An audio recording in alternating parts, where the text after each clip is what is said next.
Ma'am? Did you get someone hired? No, I have. Ms. Taylor, you tested positive for amphetamines, methamphetamines, and ecstasy. And I'm going to raise your bond in your case to $100,000. I have a child. You shouldn't be using ecstasy and methamphetamine. If you have a child, you can go back with the bailiff. So I Go back with the bailiff right now. I realize that my addiction is a terminal disease that will kill me. But I am begging you with the effort that I took.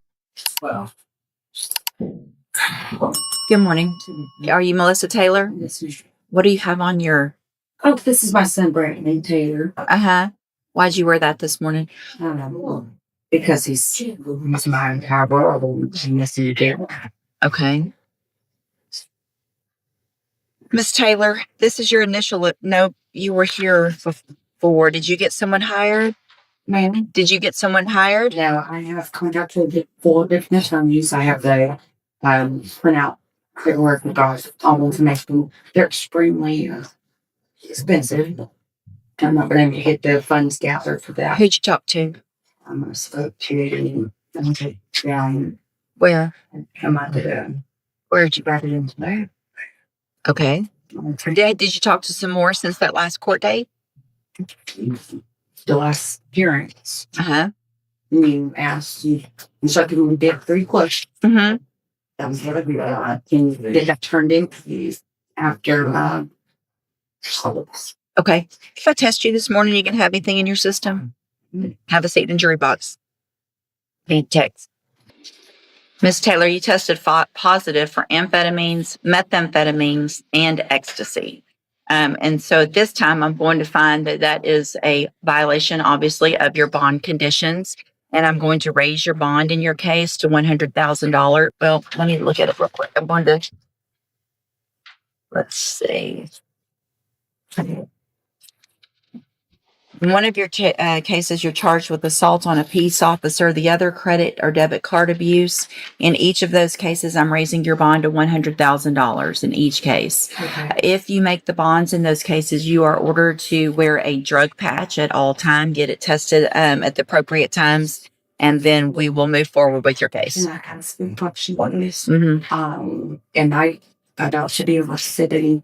Yes, you're going into custody right now. Okay, come on. I have a child. You shouldn't be using ecstasy and methamphetamine. If you have a child, you can go back with the bailiff. So I Go back with the bailiff right now. Go back with the bailiff. Go with the bailiff. State tenders number 1. No objection. It's admitted. Any evidence that Ms. Taylor is not competent. No, Your Honor. All right, ma'am. I'm going to find that you entered your plea of guilty freely and voluntarily. Find that you're mentally competent and you understand the nature and the consequences of that plea. I am going to waive the pre-sentence report. Okay. Yes, ma'am. Yes, ma'am. So I have been incarcerated for the last 8 months in Jefferson County Correctional. During the last 8 months, I've had a trustee position for 6 of those 8. There are no programs for rehabilitation for women like myself that spend 8 to a year incarcerated. There are none. The completed literature that I put down, I went out of my way to obtain that, get those shipped into me, to reach out to an outside sponsor to review my packets that I went through. I have, whether you go to a 9-month program, a 6-month program, or a 3-month program, the desire of the individual to change and putting these into application are what actually creates lasting change. Otherwise, they're just books that I've read. Sure. If you can ask me anything about these books, and I can tell you how I've changed and how they've changed me and what they've done. I realize that my addiction is a terminal disease that will kill me. And it is a lifelong recovery process. And that if I don't completely abandon myself to my higher power in a recovery program for the rest of my life, that I will end up in prison or dead. I don't have any more options. I'm not I agree that I will most likely learn something from ISF. I will learn from any program that I'm ever put against. But I am begging you with the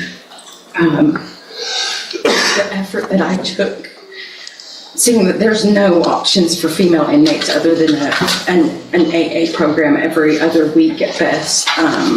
We sit in there and we eat and we gain weight and we watch movies and it's a vicious cycle. I understand the triggers and what made me relapse. I have a phenomenal support system, and I am willing to go so far to say that if you give me the color program, and if I fail, take this all away and put me in prison for 5 to 10 years. Don't have it an option.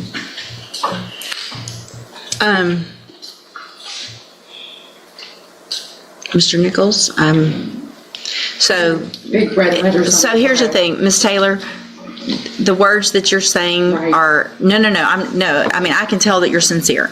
I hear people say those words somewhat often. I wish more. Sometimes I feel like they're sincere, others I don't. I agree, there are not programs because jail is just a rotation of coming and going, and it's hard to get programs going because by the time someone gets started, they're probably leaving, and it could be better. I appreciate what you've done. I'm inclined, but here's my fear, is that I don't want to do what you're asking and set you up for failure. So if I do what you're asking and you violate, there's going to be a notation about all of this. Mr. Nichols will remind me, probation will remind me, and there won't be, okay, now I need SafeP. Now I need ISF. I'm that dedicated to my recovery. You know, I usually have a pretty good memory for these things, Judge. If the court wants to give her that shot, I don't want to have to revoke her. I want her to be successful. I've read what she provided the court. I know it's impressive, the work she's done for herself while in jail.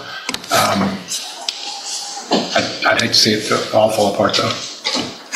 I mean, I think the case she's on, other case she's on probation for is assault on an officer.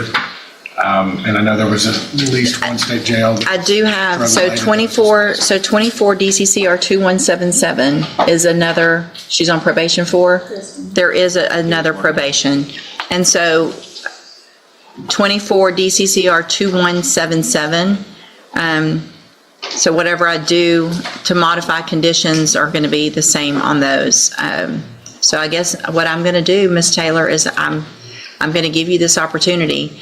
It's 100% up to you to take it. Otherwise, you have 3 felonies that you're going to go to prison for. That will be a success. And here's the thing. If you feel like you're slipping and you need more and you go say, I need SafeP or I need an ISF before it ends up with me, that's one thing. That's a hard decision to make. But if you're truly committed to it and you feel yourself slipping that you need inpatient, it's going to be up to you to make that decision to ask for it. If it gets so far that you're here, it's going to be too late. All right, so then I'm going to modify the conditions of all of those probations, including the new case, to order that Ms. Taylor enter and successfully complete the JCDI program and not have to go to ISF or SafeP in any of them. So take advantage of this. I did everything else. I think so. All right, good luck. Yes, ma'am. There's two old probations, the 2 prior ones, and 1 new one. So we've got 3.